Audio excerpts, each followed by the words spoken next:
Bonjour Nicolas. Bonjour Anaïs. Bonjour à tous. Bonjour à toutes. Bienvenue à ce troisième épisode sur notre web-série sur la cybersécurité. Donc aujourd'hui, le programme, c'est confidentialité. On a déjà évoqué la confidentialité des données la semaine dernière, mais là, on va en reparler un petit peu et on vous parlera d'intégrité et de disponibilité. Donc on va commencer par confidentialité des données, l'intégrité comme je vous l'ai dit, la sécurité des données aussi c'est important et de le confronter à l'intégrité pour que vous puissiez comprendre quelle est la différence entre les deux. Et puis voilà, nous vous expliquerons en détail la disponibilité. Et dans l'épisode précédent, nous vous expliquions qu'il était indispensable de protéger et contrôler les données que vous rendiez disponibles au monde, c'est-à-dire sur Internet, sur les réseaux sociaux. Et nous allons maintenant vous parler en détail de la confidentialité. Donc Nicolas va vous présenter un schéma de principe, vous allez voir c'est assez facile. Et ensuite on vous parlera de la définition. Donc sur notre schéma classique de communication entre Alice et Bob, on va les appeler comme ça, Alice veut donc établir un flux de communication, veut tout simplement communiquer avec Bob et lui envoie des informations. La confidentialité, elle se définit comme le fait que Alice envoie toujours des messages à Bob, mais qu'une personne malveillante a installé des logiciels ou a trouvé des moyens qui lui permettent en fait de recevoir les mêmes informations que Bob. C'est-à-dire que toutes les données que Alice va envoyer à Bob, la personne malveillante, le pirate, recevra également toutes ces données. Nous pouvons parler de confidentialité personnelle dans le sens où c'est à chaque utilisateur d'être le premier acteur de la protection de ses propres données. Dit autrement, ça veut dire que c'est à vous d'être responsable de vos données. C'est vos données à vous, donc c'est à vous de garantir la confidentialité de vos propres données. Le premier élément à faire, le plus simple, c'est de mettre un mot de passe sur chacun de vos ordinateurs, sur chacune de vos tablettes ou de vos téléphones. Il ne faut pas que n'importe qui puisse prendre le contrôle de votre ordinateur, regarder ce qu'il y a dessus. Donc il est très important pour chaque session, pour chaque ordinateur, encore une fois, de mettre un mot de passe. Il se peut que plusieurs personnes dans une famille utilisent le même ordinateur. Chacun devra donc avoir sa propre session avec des droits restreints et un seul compte administrateur, donc une personne qui sera administrateur, qui permettra, elle, d'installer des logiciels. Le fait d'avoir chacun sa propre session et qu'il soit cloisonné, ça permet donc de protéger les données et d'éviter des problèmes de confidentialité avec des données qui peuvent aller d'une personne à l'autre. On trouve souvent, quand on va en entreprise, on trouve souvent une personne qui est responsable d'entreprise ou cadre important, qui a son ordinateur personnel, qui lui permet de faire, pas son ordinateur personnel, pardon, son ordinateur d'entreprise qui lui permet donc d'envoyer ses mails institutionnels, de faire les comptes de l'entreprise, de travailler pour l'entreprise, et qui rentre le soir, et qui laisse cet ordinateur à la disposition de ses enfants, qui vont, eux, aller jouer en ligne, ils vont aller sur Internet, ils vont faire tout un tas de choses avec l'ordinateur. Les données de l'entreprise, à ce moment-là, sont donc accessibles à tout le monde. Alors, ça ne veut pas dire que les enfants sont des personnes malveillantes, mais de par leur utilisation d'Internet ou des jeux en ligne, ils peuvent permettre à des personnes malveillantes de prendre possession de l'ordinateur.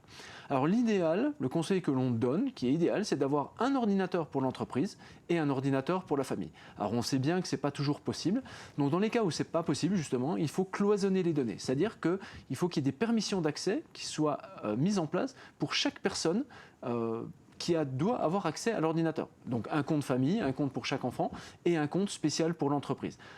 Donc dans ce cas-là, au moins, on essaie de limiter le problème de confidentialité. Maintenant, si des données sont vraiment importantes sur l'ordinateur et que c'est le seul pour toute la famille, en plus du cloisonnement, on peut essayer de crypter les informations pour que même si quelqu'un prend possession de l'ordinateur, il ne puisse pas récupérer les données. Donc si on doit définir la confidentialité en quelques mots, on parle de confidentialité interne à l'entreprise dans le sens où on pourrait avoir une personne malveillante qui intervienne au sein d'une entreprise qui puisse se raccorder au réseau de l'entreprise via un câble RJ45, tout simplement, ou via une connexion Wi-Fi. Donc en fait, c'est super important que les personnes qui sont en charge de l'administration réseau ou les responsables informatiques sécurisent l'ensemble des accès réseau pour que ça n'arrive pas. Donc on a parlé un petit peu de confidentialité personnelle, où c'est à vous d'être responsable de vos propres données. On a parlé de la confidentialité interne dans le cadre d'infrastructures informatiques dans les entreprises. Mais dans ces mêmes entreprises, il faut également parler de confidentialité externe. En effet, la plupart des échanges aujourd'hui se font sur des serveurs qui sont partout sur la planète. Et donc, quand vous sortez de l'entreprise, on sort du périphérique de l'entreprise, et donc on est obligé de passer sur des réseaux qui sont des réseaux publics. Ces réseaux publics, ce n'est pas le responsable de l'informatique, ce n'est pas le responsable d'entreprise qui ont la main sur ces réseaux-là, puisqu'ils sont publics. C'est-à-dire qu'on est en clair sur Internet. Donc il n'y a pas de possibilité de garantir la confidentialité de nos données sur Internet. Alors on peut quand même se protéger un minimum en utilisant par exemple que des sites qui utilisent le protocole HTTPS. Quand vous allez sur un site, www.toto.fr par exemple, il y a deux méthodes. Soit vous allez par HTTP, donc toutes les informations circulent en clair, soit le site propose la version HTTPS, S pour sécuriser, qui permet en fait de crypter les informations entre votre ordinateur et leur serveur. C'est-à-dire que même si quelqu'un écoute sur le réseau public, il verra des informations qui sont cryptées. Ça permet à ce moment-là de garantir un minimum la confidentialité des données.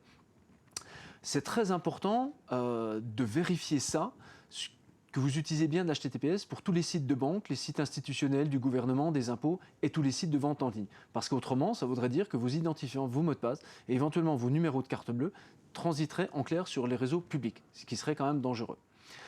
On a aussi la possibilité, pour protéger quand même en entrée nos données, les données de l'entreprise, de mettre en place, qu'on avait vu à l'épisode 1, un pare-feu. Ce pare-feu, il va empêcher les personnes non autorisées de venir sur votre ordinateur ou sur le réseau de l'entreprise pour prendre des données.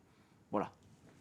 En complément du pare-feu, que vous soyez particulier ou que vous soyez une entreprise, vous pouvez faire appel à un VPN en fait, ce qui permet de sécuriser votre connexion de bout en bout, c'est-à-dire à partir du moment où vous commencez à émettre des données jusqu'à la fin du parcours.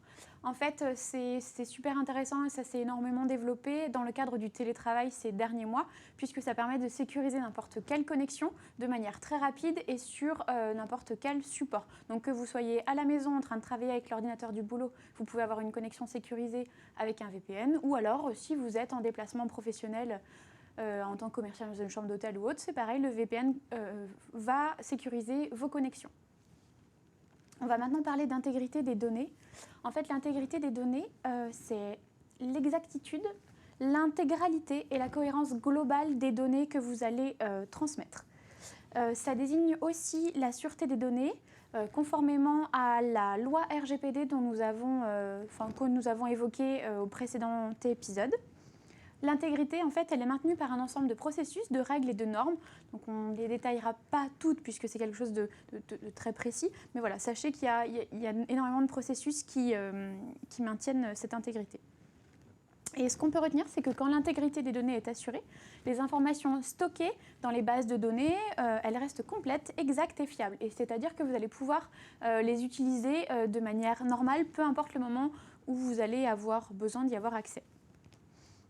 Voilà.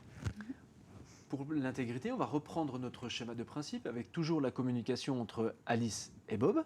Alice voulant encore une fois envoyer des messages à Bob, mais cette fois-ci, une personne malveillante va s'introduire au milieu de la conversation, c'est-à-dire qu'elle va, par des moyens détournés, récupérer l'ensemble des données que Alice va envoyer à Bob, va modifier les données, va modifier l'intégrité des données et va renvoyer les messages à Bob.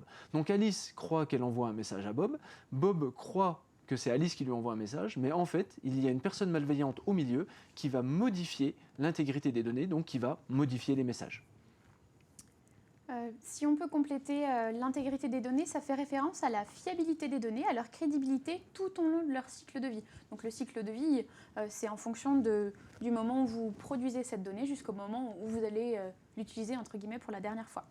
L'intégrité physique, c'est la protection de l'exactitude des données lors de leur stockage et lors de la récupération. En fait, par exemple, en cas de catastrophe naturelle, de coupure de courant ou de piratage des fonctions de base des données, l'intégrité physique est bien évidemment compromise puisque vous n'êtes pas sûr de récupérer vos données telles que vous les aviez produites. Vous avez aussi l'erreur humaine, bah oui, parce que c'est souvent le cas, la détérioration du stockage ou d'autres problèmes qui peuvent également empêcher d'obtenir des données précises et fiables.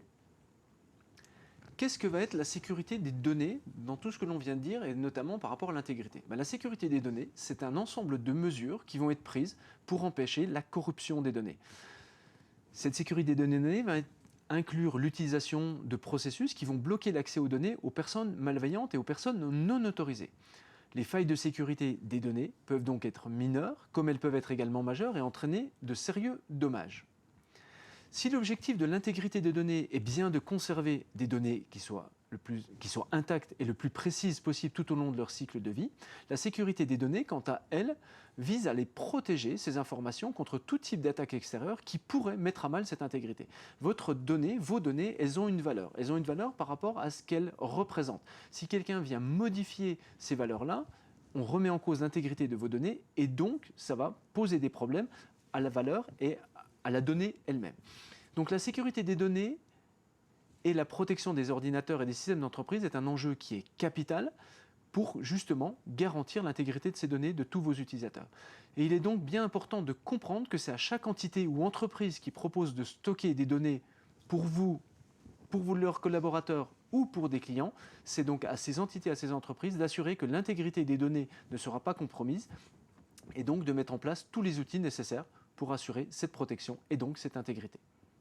Quand on parle intégrité des données, on pense aussi à qualité des données. Donc on peut se poser la question à savoir si les données qui sont hébergées sur les sites ou dans les bases de données, savoir si elles sont conformes aux normes et aux besoins que vous avez en tant que particulier ou en tant qu'entreprise.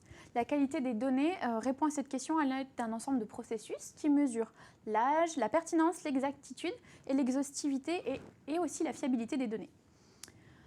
Tout comme la sécurité des données, la qualité des données fait partie de l'intégrité. C'est vraiment une partie cruciale. Eh bien, par exemple, on a le premier facteur de risque, c'est l'erreur humaine.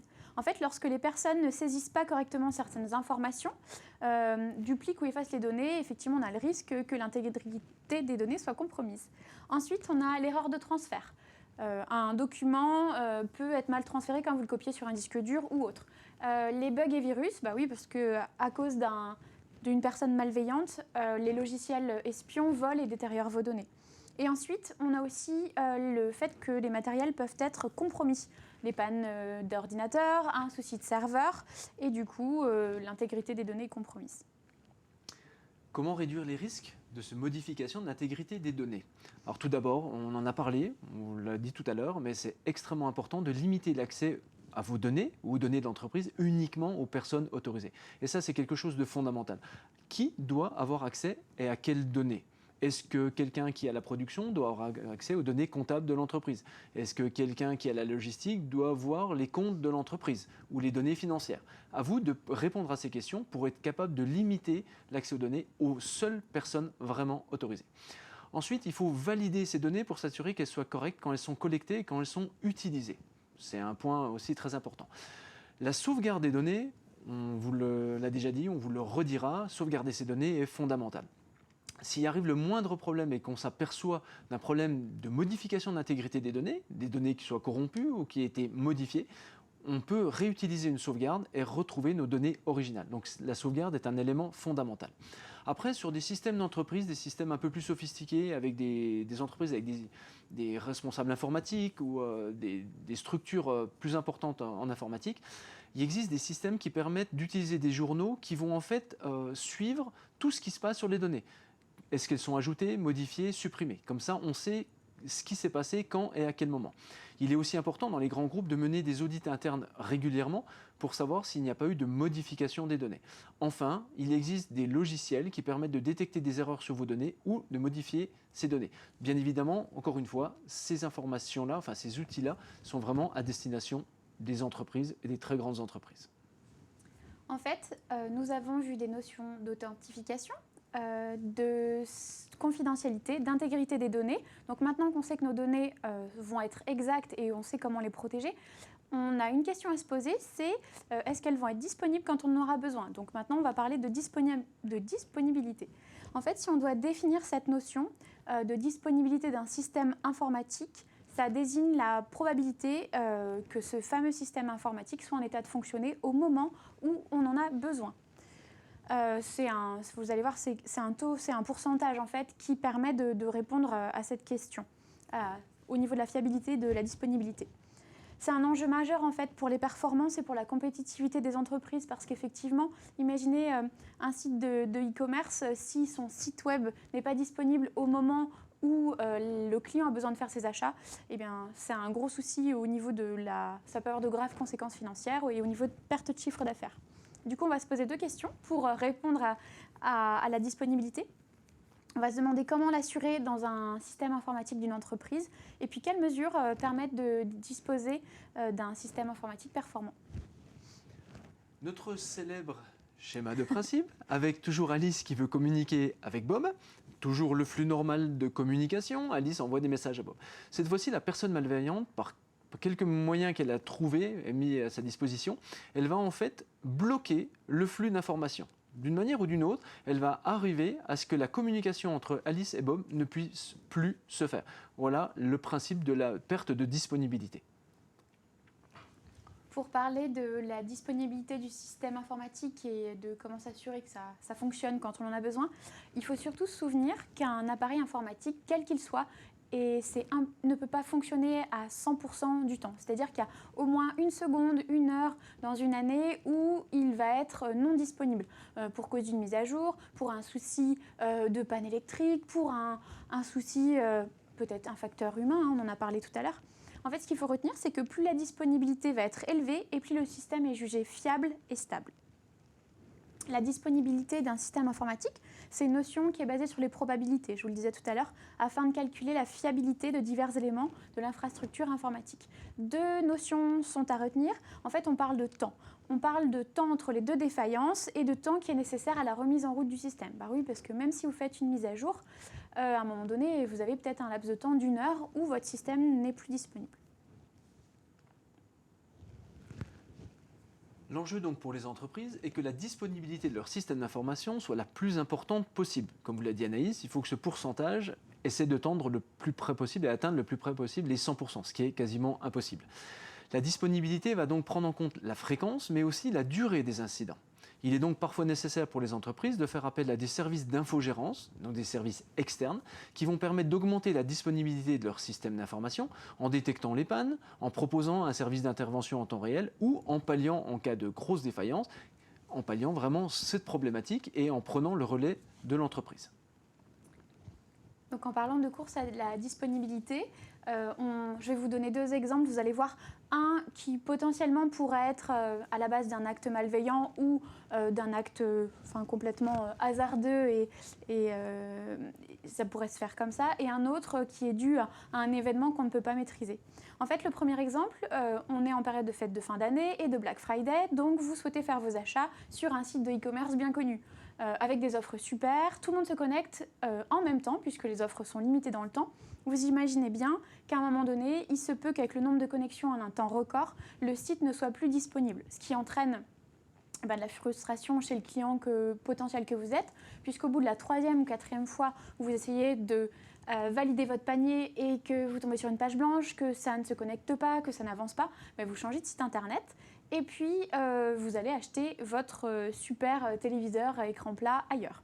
Du coup, pour l'entreprise pour qui le site n'était plus disponible, c'est une perte de chiffre d'affaires et puis ça peut aller très vite puisqu'on est souvent des milliers, ou en tout cas au moins des centaines, à commander le même produit en même temps. Donc ça peut être dû à un acte malveillant puisqu'on pourrait imaginer qu'une enseigne concurrente veuille qu'il y ait un certain nombre de connexions qui se fassent en même temps sur ce site web pour le rendre indisponible et pour que les clients migrent vers leur site web à eux. Mais ça pourrait aussi être dû au fait qu'il y ait une offre très très intéressante. On a aussi, en fait, l'indisponibilité d'un site web, ou d'un site ou d'un système informatique, ça peut aussi dépendre d'autre chose qu'un acte de malveillance. Si on prend l'exemple du 11 septembre 2001, vous vous en souvenez tous, jamais dans l'histoire de l'informatique, autant de personnes ne s'étaient connectées en même temps sur les quelques sites d'information disponibles en ligne à l'époque. Il faut quand même se souvenir que c'est en 2001, que cet événement du terrorisme, c'était des premiers événements qu'on avait vus et la couverture médiatique était importante, mais les sites d'info étaient assez restreints. Et donc voilà, tous les sites étaient complètement plantés puisque c'était impossible d'accéder à quoi que ce soit comme information. Comment peut-on disposer d'une disponibilité performante ? Alors, si c'est pour vous particulier, la première des choses, c'est d'essayer d'avoir une connexion Internet la plus fiable possible. Vous avez de plus en plus de services que vous utilisez qui sont dans le cloud, vos banques, vous stockez vos photos à l'extérieur, etc. Donc, il vous faut une connexion Internet fiable. Même si ce n'est pas facile à obtenir, il faut essayer quand même malgré tout, de pouvoir communiquer d'une manière ou d'une autre. Si maintenant vous êtes une entreprise, c'est plus important d'avoir une connexion Internet fiable, ça devient fondamental. Et si vous êtes une entreprise qui proposez des services à vos clients ou à vos collaborateurs depuis l'extérieur, là c'est carrément fondamental. Donc il est très important pour ce genre d'entreprise d'avoir une connexion Internet fiable et d'avoir à chaque fois, au moins, autant que faire se peut, une seconde connexion Internet, une seconde liaison qui vous permettra de prendre le relais, même de manière dégradée, si la première vient à tomber en panne. Il faut, donc, première des choses, disposer d'une connexion Internet fiable. Second point, évaluer les risques d'incidents. Donc un audit complet de votre système d'information sera réalisé par un expert informatique, ce qui permettra de détecter les principales failles de sécurité ainsi que les risques d'incidents éventuels et de mettre en place des outils nécessaires à l'amélioration de cette disponibilité. Alors bien sûr, évaluer les risques d'incidents, c'est très important pour une entreprise. Pour vous, particulier, ce n'est pas vraiment nécessaire. Autre point, il va être intéressant d'évaluer la tolérance aux pannes. On reste toujours dans le registre de l'entreprise. On sait très bien que le risque zéro n'existait pas, Anaïs nous l'a bien expliqué, et que la disponibilité du SI ne peut jamais atteindre les 100%. Donc la capacité d'un système à fonctionner malgré une défaillance d'un ou plusieurs éléments qui le constituent est donc appelée la tolérance aux pannes. Cette tolérance aux pannes, il s'agit en fait de déterminer si votre système sera privé de certains de ses composants, et si oui, si ça arrive, pendant combien de temps. Il convient alors de désigner les éléments indispensables à l'activité de votre entreprise et de mettre en place des dispositifs qui vont essayer d'assurer le minimum la continuité des activités. C'est ce que l'on appelle, on a déjà parlé à l'épisode 1, le plan de continuité de l'activité ou le PCA. Donc ça, on évalue les pannes, on évalue le temps que ça peut prendre et on essaie de construire un plan pour éviter de minimiser tout ça. Maintenant, si le PCA ne fonctionne pas ou si la disponibilité est plus importante, le problème de disponibilité est plus important que ça, il faut bien évidemment prévoir des sauvegardes et un PRA. Il est donc, comme on l'a dit, indispensable de prévoir des solutions de sauvegarde et de restauration de données qui soient efficaces afin de garantir la continuité de service pour l'entreprise. Qu'est-ce que ça veut dire, les systèmes de sauvegarde et de restauration efficaces? C'est simplement que vous mettez en place un système de sauvegarde et que vous vérifiez régulièrement si ces sauvegardes sont faites correctement et si le processus de restauration fonctionne bien. Si vous faites des sauvegardes pendant 5 ans sans jamais vérifier que la restauration va fonctionner, le jour où vous avez un crash, vous êtes à peu près certain que les restaurations ne fonctionneront pas et donc que vous allez perdre toutes vos données. Il est donc fondamental pour une entreprise qui héberge des données pour ses utilisateurs, pour ses clients, pour elle-même, d'avoir préparé, conçu et testé un plan de reprise d'activité qu'on a parlé à l'épisode 1, et donc le PRA. Le PRA permettra de remonter le système et l'ensemble des données en un minimum de temps. En fait, pour terminer sur la disponibilité, on se rend compte que des pannes matérielles, des sinistres et la cybercriminalité, c'est énormément de risques qui pèsent sur les systèmes d'information aujourd'hui. En fait, des mesures doivent être prises, que ce soit par les personnes qui gèrent du service informatique de votre entreprise ou par votre prestataire, pour assurer une disponibilité du système d'information et la continuité des activités des entreprises qui hébergent les données, comme vient de dire Nicolas. La loi RGPD en fait, a fait prendre conscience à de nombreux hébergeurs de l'importance des données et puis de leur responsabilité vis-à-vis des clients et des collaborateurs. C'est un gros enjeu aujourd'hui. Eh bien, écoutez, merci à tous pour cet épisode. Il nous reste à vous remercier encore une fois, à vous inviter à participer au prochain qui sera jeudi 10 décembre à 15h. Et là, le 10 décembre, ce sera notre dernier épisode de cette web-série. On vous expliquera comment vous protéger plus concrètement, puisque là, on a passé 3 épisodes à vous expliquer quelles étaient les notions fondamentales avant de vous expliquer comment vous protéger. Et bien là, on vous donnera tout ce qu'il faut pour que vous soyez protégés et que vous ayez toutes les clés en main pour ne pas vous faire attaquer, ou le moins possible en tout cas. Et bien, à bientôt. Merci beaucoup, à bientôt. Merci. Au revoir.